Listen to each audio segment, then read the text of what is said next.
Bem-vindo às aulas do curso de Projetos com CLP.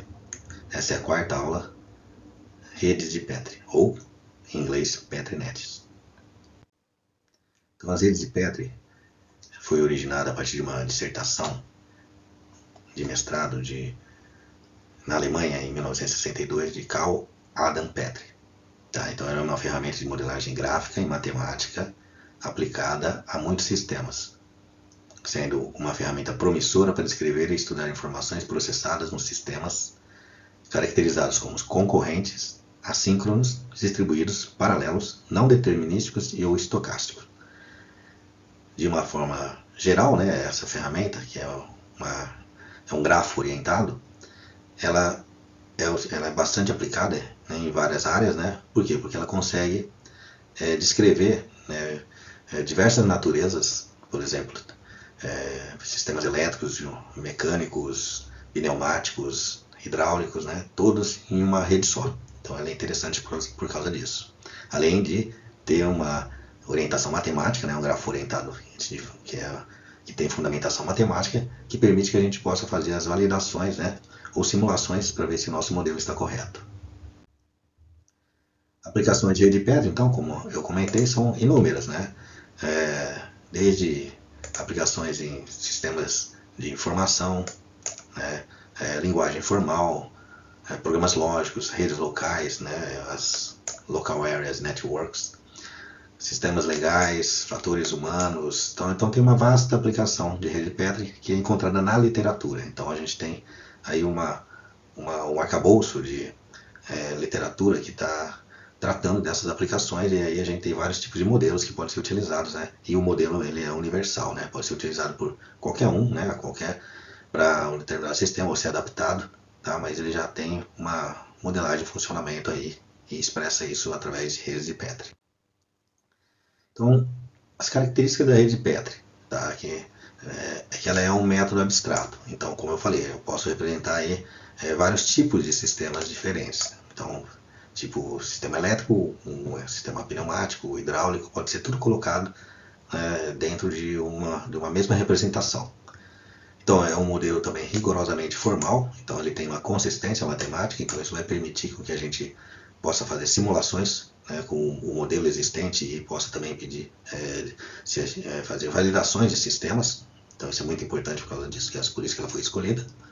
É de fácil aprendizado, né, funcionando como uma linguagem de comunicação entre especialistas de diversas áreas. Então, se ela é uma linguagem genérica, né, ela é fácil de ser aprendida, então o engenheiro elétrico, assim como o engenheiro mecânico, o engenheiro civil, tá, eles têm facilidade de entender o seu funcionamento e dá para interagir, né, entre essas áreas aí, com esses vários profissionais aí.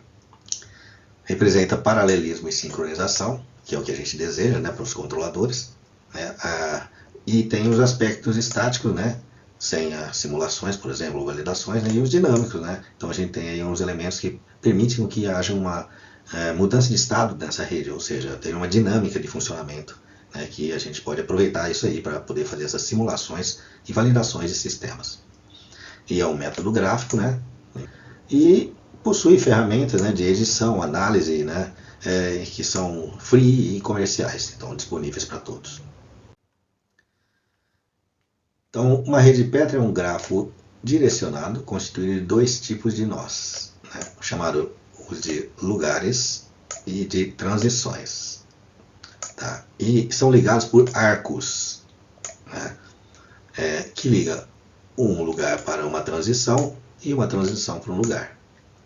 Tá? Então a ideia de fazer isso aí é de definir essa rede, né, dessa forma, onde a gente então tem aqui os lugares, que a gente vai chamar de places, as transições, né, os conjuntos de arcos, o fluxo, e tem, né, alguns outros elementos como o peso, né, de cada arco, então eu posso estar disparando ali, né, da ligação de um place para uma transição, né, várias marcas, então tem uma marcação para ela, né, e essa marcação, quando ela é disparada de um instante para o outro, tá, ela vai fornecer para a gente uma dinâmica na rede. Então eu tenho aqui uma quíntupla, fazendo uma definição de uma das redes de Petri.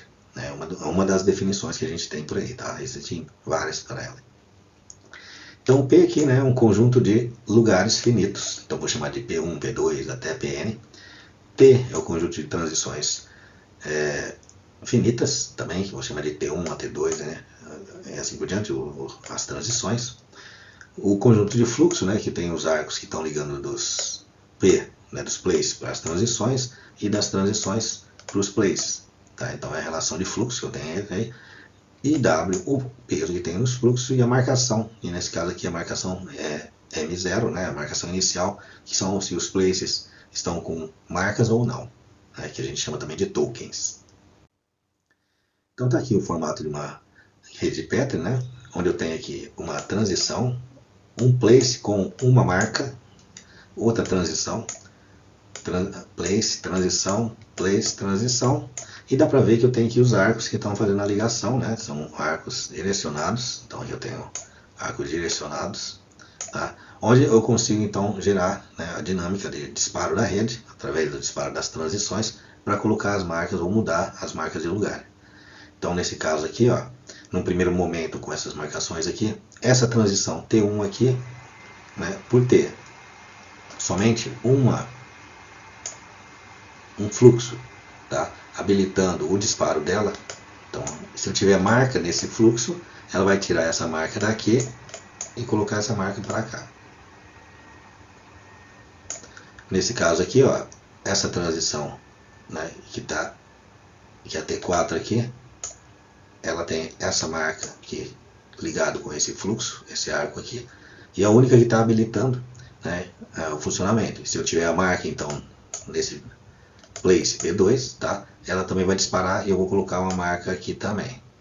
Então ele vai ter uma dinâmica em função disso. Então, disparando, pronto. Tá. O que eu tinha então? Uma marca aqui que disparou e veio, né, disparou essa transição aqui e ela veio para cá.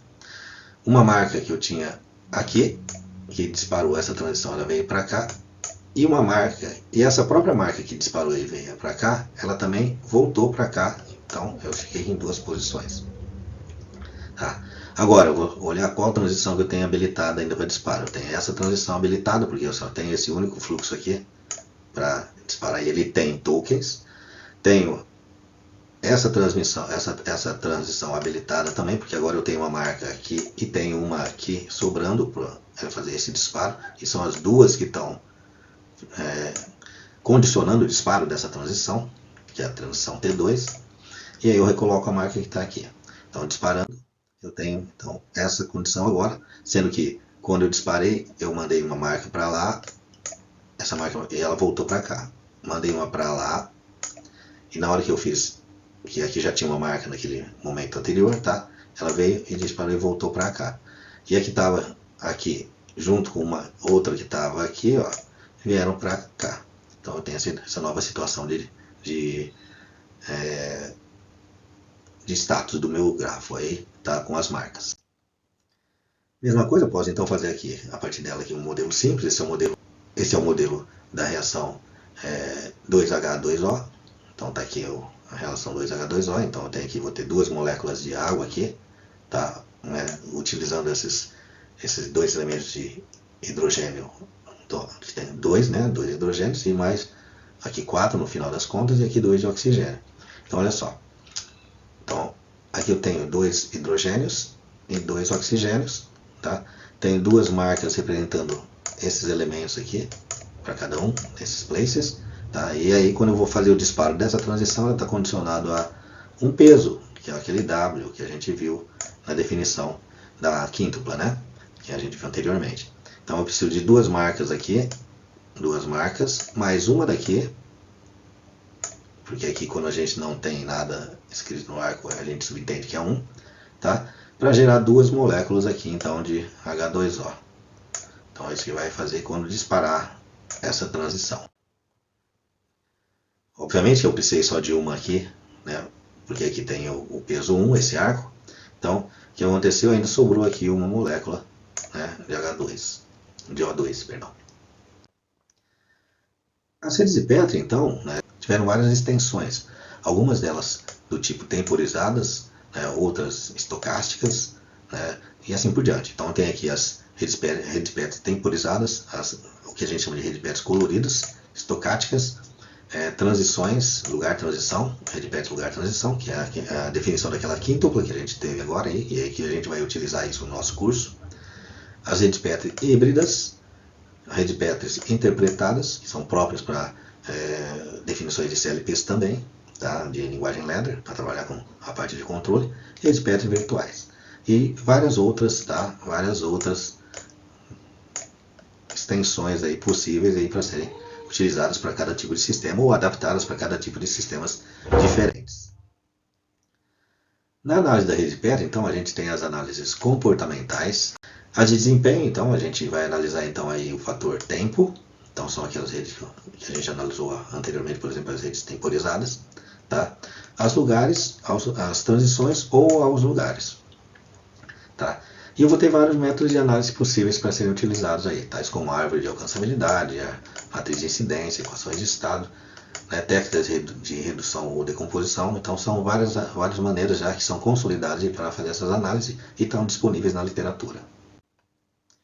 Na análise comportamental, então a gente vai verificar algumas coisas do tipo alcançabilidade, ou seja, até onde que a gente consegue fazer com que haja disparos possíveis dentro da árvore e ele vai alcançar num determinado ponto do sistema ou um status dentro um estado diferente dessa configuração da rede. Tem aqui o liveness, que indica se o sistema é livre de deadlock, ou seja, se toda a parte de marcação contínua volta para o mesmo estado inicial. A boundless, então, que relata estouros em buffers, ou seja, que acumula marcas em um determinado ponto, então a gente vai fazer essa análise também. A de reversibilidade, que indica a habilidade do sistema de reiniciar e voltar a funcionar, que é isso que a gente deseja, por exemplo, que um CLP fique em looping. Então o sistema que seja sequencial, ele esteja em looping para poder, no caso de um sistema de manufatura, voltar a produzir a próxima peça. Então essas são as análises que a gente chama de comportamental. A gente usa então os estados dinâmicos com a marca e ver se essas marcas alcançam um determinado estado, se elas não travam, se o sistema não trava, se ela não se acumula, ou faz existe um acúmulo exagerado, e se elas reiniciam o sistema. Então essas são as análises comportamentais mais utilizadas aí. Na análise de desempenho, então, para a rede de Petri, a gente vai precisar então ter o tempo incluído nela. Então a gente tem aqui as TPNs, que são as Timed Petri Nets, as SPN, que é Stochastic Petri Nets, as redes Petri estocásticas generalizadas, e várias outras também, onde com a inserção do tempo nas transições ou nos places, a gente consegue então fazer uma análise de desempenho do sistema que foi modelado. As ferramentas de software disponíveis que a gente tem, são diversas. Então aqui tem alguns sites aqui onde a gente tem aqui várias ferramentas sendo avaliadas e analisadas e disponibilizadas para todo o público.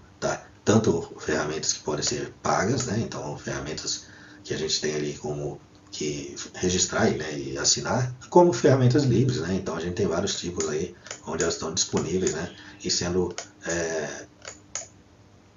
disponibilizadas para todo o público.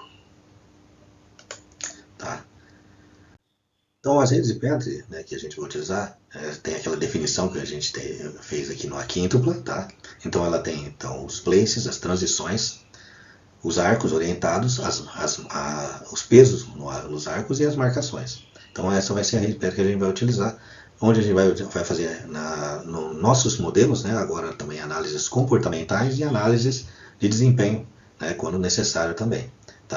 E isso vai ser, em consequência dessa modelagem, a gente vai conseguir chegar então nas linguagens de programação do CLPs, ou na linguagem ladder, mais especificamente para esse curso aqui. Daí pode ser feito para qualquer outro tipo de linguagem. Ok, pessoal? Por enquanto é só. Até a próxima.